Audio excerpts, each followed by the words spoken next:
জীবনের হিসাব। বিদ্যে বোঝায় বাবু মশাই চড়ি শখের বটে। মাঝিরে কন বলতে পারিস সূর্যি কেন ওঠে? চাঁদটা কেন বাড়ে কমে? জোয়ার কেন আসে? বৃদ্ধ মাঝি অবাক হয়ে ফেল ফেলিয়ে হাসে। বাবু বলেন, সারা জীবন মরলি রে তুই খাঁটি, জ্ঞান বিনা তোর জীবনটা যে চারি আনাই মাটি।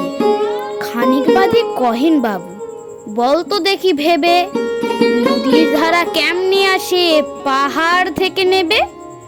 বলতো কেন লবণ পোড়া সাগর ভরা পানি? মাঝি সে কয়, আরে মশাই অত কি আর জানি।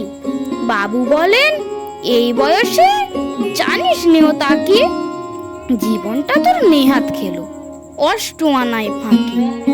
আবার ভেবে কহেন বাবু, বলতো রে বুড়ো, কেন এমন নীল দেখা যায় আকাশের ওই চূড়ো?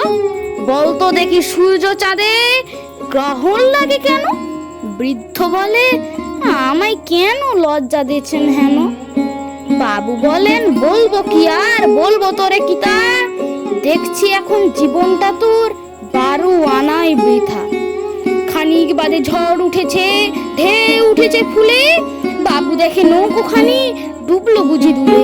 মাঝিরে কোন এ কি আপদ, ওরে ও ভাই মাঝি, ডুবলো নাকি নৌকো এবার, মরবো নাকি আজি? মাঝি সুধাই, সাঁতার জানো? মাথা নাড়েন বাবু। মূর্খ মাঝি বলে, মশাই এখন কেন কাবু? বাজলে শেষে আমার কথার হিসেব করো পিছে, তোমার দেখি জীবনখানা 16 আনাই। কলমে সুকুমার রায় এবং কণ্ঠে